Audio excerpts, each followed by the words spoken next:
Welcome back to Politics Tonight, everyone. Thank you very much for staying with us.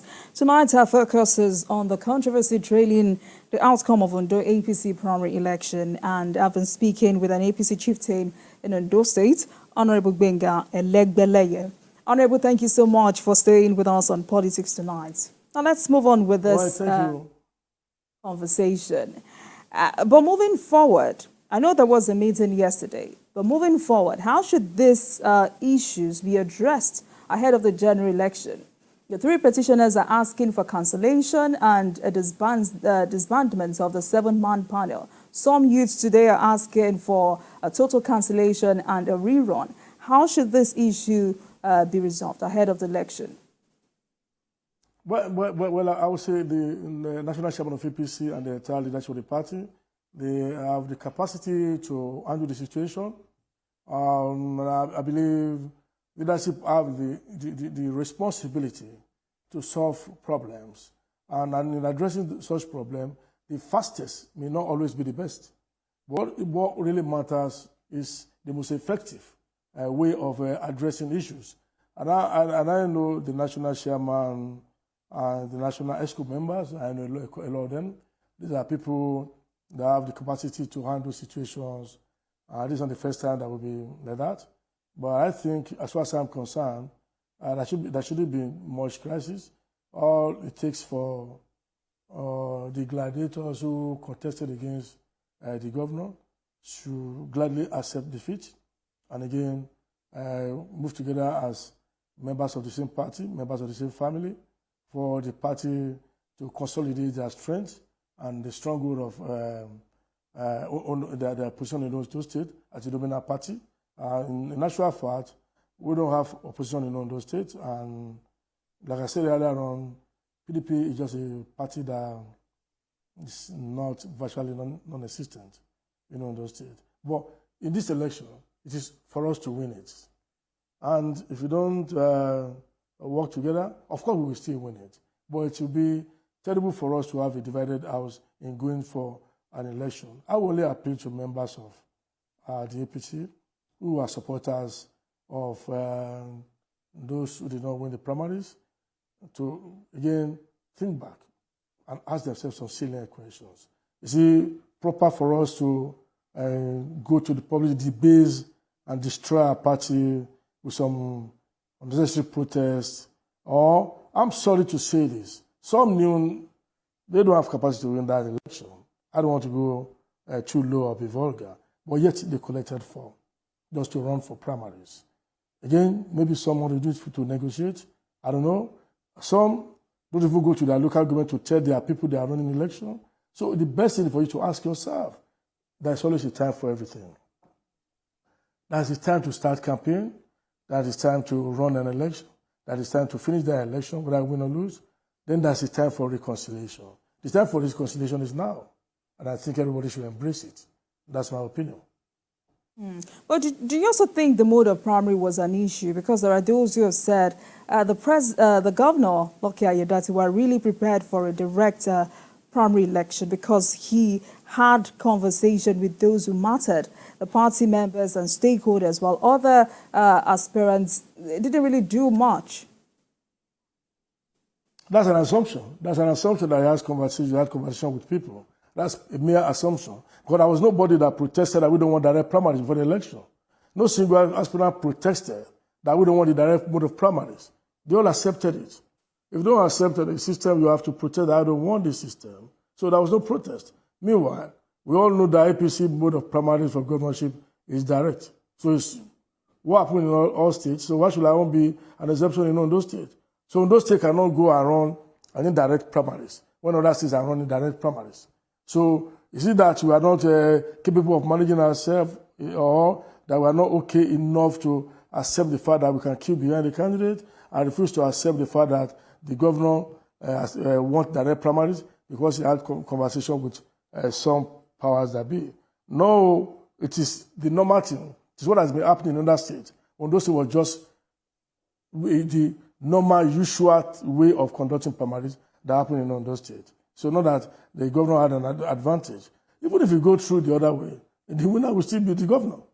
That's the truth. But again, why must you go for indirect primaries when the norm in APC is for all states to go for direct primaries? So why should we go indirect? Ondo State is part of Nigeria. We are not in Burkina Faso, or neither are we in Cameroon. Why should our own be different? So it is the same thing. So thank you. So as we speak, which you've also corroborated, the parties seem very divided. Are you worried about a possible case of anti-party activities ahead of the election if this case is not resolved? I'm not worried, because I know APC leadership is capable of solving the problem. When the crisis was even much more terrible, then the governor was having crises and challenges within cabinet members, when the late governor was incapacitated and wasn't prevented from acting. The president called all of us. I was at that meeting. He called us and addressed us. Everybody has to listen to the president. It won't reach a stage where there will be crisis. You mentioned Jim O'Brien now. Jim O'Brien is very close to the president.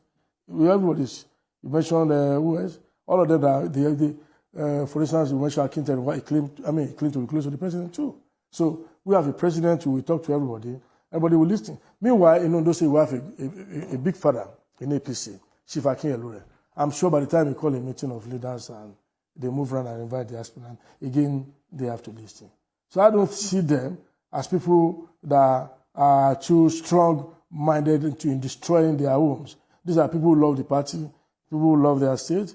Naturally, they all come around together again, because in every war situation, we end it with discussion. Yeah. We have to come to a round table to discuss. Whatever the case may be, whatever your anger may be, at the end of the day, common sense will prevail. We all have to sit down and ask ourselves questions. And again, we come to a conclusion that we need to settle. The situation will be, Ondo State cannot be different from that. But if you have an opportunity to sit with these 4 or 5 aggrieved aspirants, if you have an opportunity to sit with them in a room, what would you tell them at this point in time? The PDP already has a candidate, and that's Elegbeleye. What would you be saying to these aspirants? Well, yeah, I had, yes, let me just say I had a chat with one of them, but we didn't go long, and all I'm saying is that if I have opportunity of talking to them one-on-one, well, I will say, look, we are members of the same party, like I've been saying. We need to preach peace. We must come together and embrace peace. Election is over. So somebody must win that election. And I will ask, even if you yourself were probably proclaimed winner, that means there will still be protests. So why don't we all accept that, look, it's a family thing. Only one person can be governor. Only one person can win election. And the others should know there are other positions. If you really want to serve the people, you want to serve your state, you don't go into war to serve people. It is voluntary. So we should realize that we are one and same family. My advice to them is that, look, like I said earlier on, you cannot burn your house just to get rid of a snake in your roof. It doesn't sound reasonable. And again, you and Lucky Aiyedatiwa and the other aspirants, they're from the same senatorial district. Yeah, it was generally agreed by all of us that the governorship of the state this time around should go to the southern senatorial district. And they're all from that place. I don't see any reason why members of same family, almost same clan, cannot get together and resolve issues. I think it is not difficult. I'm sure within a few days, people will start aligning together. The party will solve the problem. But the other question... Many thanks to National Chairman and his crew. Yes. But the other question many are asking is Governor Lucky Aiyedatiwa ready to bring every member of APC in Ondo State into one camp, irrespective of where their individual affinity may lie? Well, if you look at his speech immediately after he was declared the winner of the primaries, he said everybody should join out together with him so that we can build a better state. I want to give an example. When a lot of his supporters were very angry with him some weeks back for one reason, those that he considered to be his antagonists, when our late governor was incapacitated, he appointed them as commissioners. That shows the kind of person he is. So he is somebody that, because you offended me yesterday, does not make you my enemy today. That's his kind of character I was saying before. You appointed those commissioners who were actually loyalists of those considered to be his antagonists. Yet, that they weren't working with him as commissioners. So what else do we say? What else do we have to say? He is not the kind of character that we say, oh, we fought yesterday, we must be enemy for life. That's not him. But Honorable, generally speaking, do you think direct primaries can in any way or should any way enhance internal democracy in Nigeria political parties? I will always support direct primaries, and I will tell you why. Direct primaries means all eligible members of the party will have opportunity to vote for the candidate of their choice. But if we jettison these direct primaries, you now have to go for indirect primaries, where delegates will be the one that will come and vote. Then you now give room for money bags. People who apparently may not even have intellectual and mental capacity to run an administration. Then you give them room because they have some words of naira to give hungry people, hungry delegates. Let me to say, or delegates who are actually looking for money. They will collect this money and vote for the wrong candidate. But in direct primaries, there's no way, it's like a general election. There's no way you can mobilize money that will reach everybody who's going to vote. Give room for party members. We know ourselves. We know the leaders. We know the contestants. Let everybody have the opportunity to vote for candidates of his choice as a member of the party. Not a restricted member, a number of people coming out in the hall to come and vote. Direct primaries means the entire state will be only delegates will come into the hall and choose the governor for us. But in this one, all card-carrying members of the party are eligible to vote. That's democracy. That's the best way of voting in a democratic setting. So I always support direct primaries, definitely. Well, I'm sure you know your argument. That's arguable because there are those who have argued that both types of both modes of primary election are susceptible to manipulation. But let's quickly talk about Governor Aiyedatiwa. He's been governor of Osun State for about 4 months now. What do you consider as his strength that you have seen that will help him pilot the affairs of Osun State if he's re-elected for the next 4 years? Well, let me tell you, look, I'm sorry, I've been in politics throughout my adult life. I was a local government council chairman. I was a national representative. I've served in various positions. And I know that the best way to treat the populace is by being accessible. All right? Look at that, is very accessible. An arrogant leader cannot be a good leader. All right? A listening leader who is accessible will know what each and every community wants and know how to solve that problem. I can see that Osun State in the next 4 years, definitely, after November election, which is going to win, by God's grace, the state will witness a new turn of, new mode of leadership, a direct access to a governor, direct interaction between the leader and the followers, direct interaction between the governor and the citizens. That is why I say it is easy to have somebody like him as governor. It is not because he's somebody that I'm close to, no, because of who he is. And that's what leadership is. Of course, I've been very close to quite some governors, like our late governor, I was close to him, obviously. I was chairman of the fundraising of Governor Aiyedatiwa in Lagos before he even became governor. And I was a direct DG campaign for my central district during his second term too.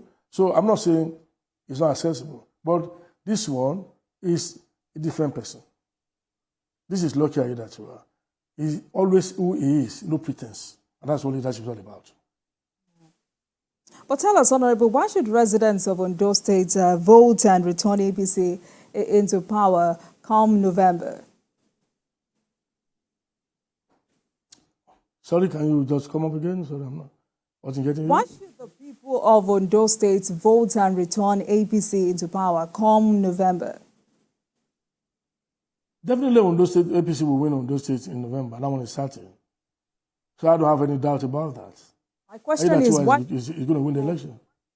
Honorable, my question is why should the people of those states vote APC again? Why should they vote APC again? Absolutely. Okay. Why should they vote APC again? That's a good question. I'm not going to give an answer in this way. The last administration of Governor Aiyedatiwa, during his first time, let me give you an example of where I come from. I'm the Otumba of Ikare Akoko. That's my hometown. He gave us a promise that he would dualize our road for us, the major road that passed the center of the town. He did. He promised them in Nowo. He did. He made promises in Akure. He fulfilled. It's the same government that Lucky was deputy governor. APC Osun State is always giving promises and fulfilling the promises. Then why won't they vote for the same party? What they say is like our word is our bond. We don't promise and fail. The same thing, Lucky Aiyedatiwa, acting as governor, again, substantive governor, all promises he made, he followed it up to all fulfillment.